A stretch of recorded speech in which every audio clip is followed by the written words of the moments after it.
Welcome to American Roots. Today I'm going to teach you how to deconstruct a chicken. We are going to use our new boning knife. I'm so excited.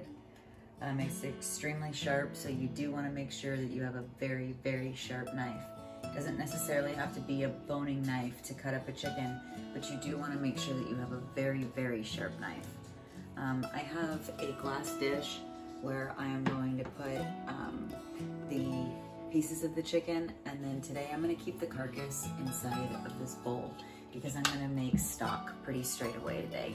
So we took apart the chicken from a couple videos ago. I put that in a bag, a Ziploc bag. So you can also, if you're not going to make stock, you can put your bones in a bag.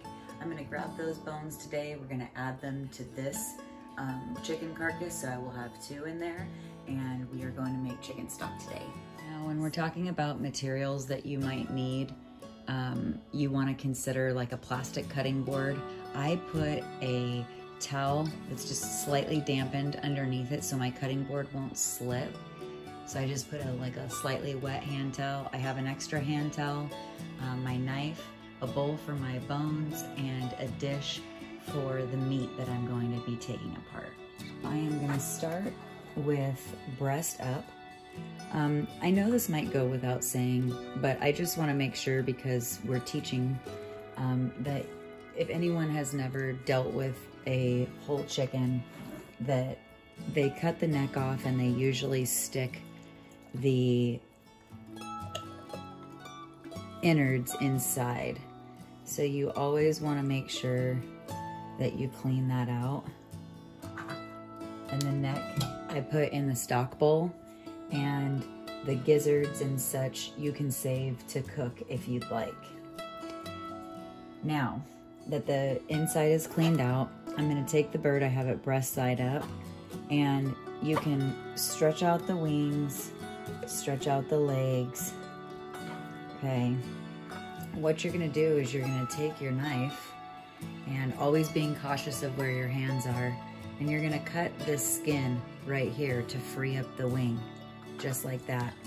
Then it's going to allow you to be able to pop the joint, and when you pop the joint, you're going to bring your blade up under, and you're going to cut just like that, and now you have a chicken wing.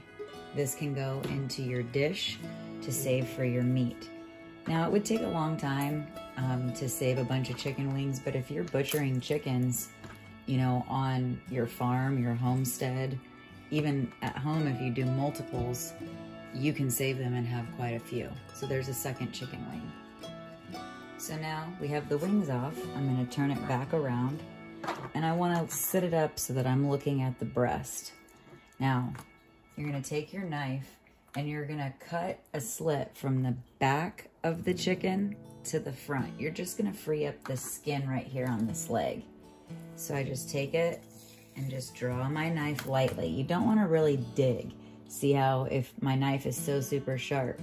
And you can take your knife and just cut that membrane a little, but you're just trying to free up this leg.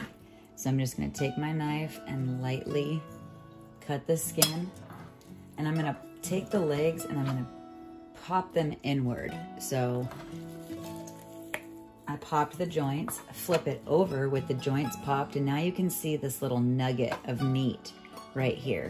You want to get your knife up under that and scoop it as you slice the thigh. So I'm going to bring it back around.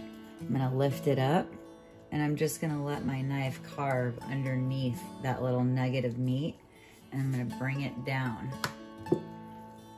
Now, you don't want to cut through bone, so I'm just going to tear it back away, and you can see right here where you want to cut in between the 2 bones. Here was the joint that we popped out of socket, and we're going to cut the cartilage right there. So I'm just going to bring my knife and cut it right through.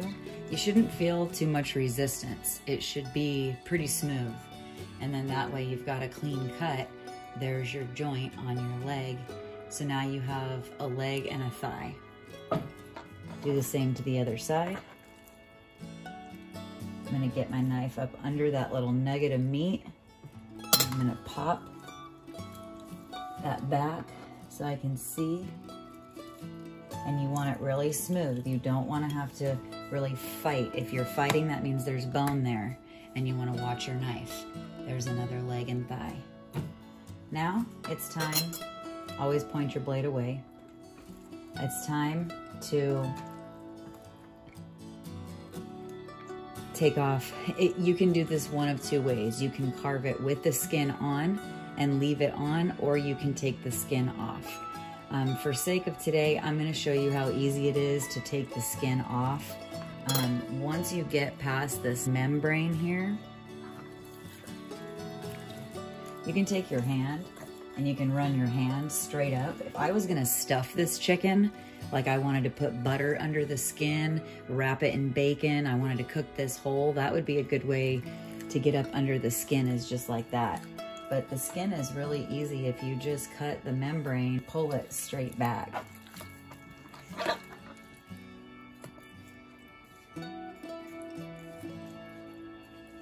And everybody is different. You can choose to put the skin in your stock if you like, if you want.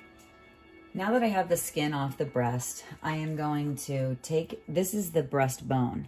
And it kind of goes at like an angle, and the breasts sit on top of it. It's the rib cage.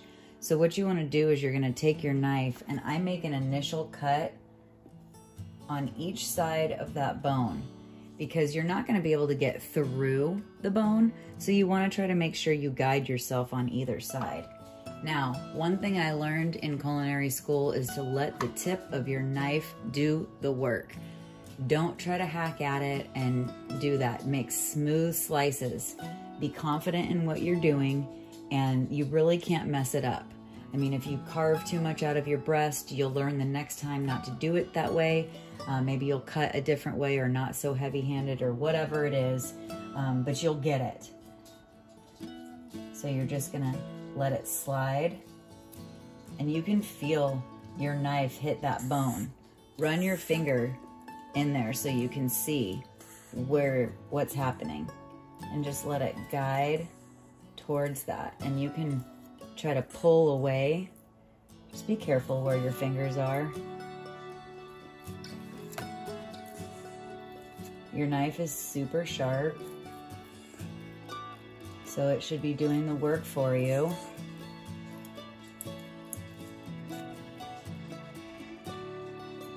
Now, one thing I will say is that your wishbone is in here. Now you can take the wishbone out before you get started by using your knife to scrape it. I don't want to do that because I'm trying to take good care of my new knife.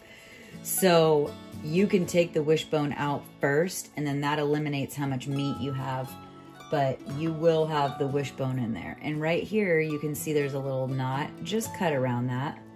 Just use your knife to let it break away the meat. And you can see, this is the coolest part. This was like my big realization moment when I realized, now there's a bone right here. That's part of the wishbone. So I want to make sure that I'm turning my chicken body up, and this is the drumstick. I want to cut right alongside that drumstick. And what that did was, now I have the tenderloin. This is the part I was talking about. There's your chicken tender, and there is your breast. Chicken tender, which is always attached right up underneath that breast. And if you cut it right and you get it off the carcass enough, you can see where I can see white and I can see the bone. I probably could have cut it a little better, but it's a brand new knife, so I'm just getting used to it. But you'll have a full chicken tender, and then you'll have your breast. And you're gonna just do that to the other side. Now it does get a little wonky because you're kind of off kilter with balance and such, but you should be able to hold it up pretty steady and just let your knife and gravity help you. So I'm just gonna do the same thing with the other side, and the reason why I made that second slit is because now when it's kind of off kilter, I have kind of a guide of where I'm going. So I'm just gonna start by letting my knife go, and if you wanna turn it around, you're just gonna let your knife roll the tip just lightly right along that bone so you can cut it off. Now, you can see right here, it cut through the carcass, so there's a bone attached right here. So I'm gonna have to take my knife and go up under that. So I'm just gonna continue cutting it off the bone until I can get safe access to that.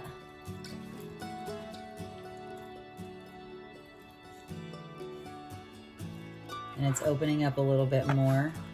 So now I can take my knife and just run it right underneath that bone and separate that.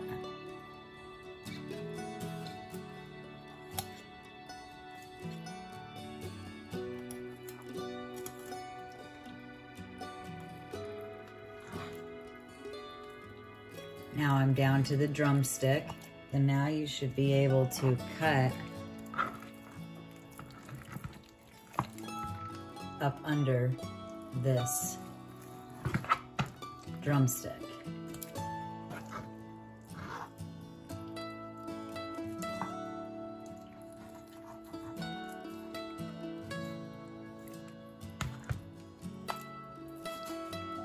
Pull off that tender. There you go, and there's your breast. 2 breasts, 2 tenders. Now, if you wanted the drumsticks, you can cut those off, and then you've got 2 drumsticks. I leave them on for stock. We're not huge wing eaters. Right now, this is just gonna go into the stock pot. So we finished butchering our chicken, and what I really like about deconstructing the chicken is that now I have complete parts that if I was to go buy them in the grocery store, they would be crazy expensive. I paid, I think, $6 for this bird, and I know there's other ways to eat better, like organically and farm raised. Right now I'm doing what I can in the city and learning with what I have. So what we have here is I have my chicken carcass, I have 2 breasts, I got 2 tenderloins, and I got 2 thighs and legs and 2 wings. That is a pretty good return on what I can do with this. Portion it out, food savor it, and label it, and it will be stored. And that is how you deconstruct a chicken. Thanks for joining us. We appreciate it. Till next time.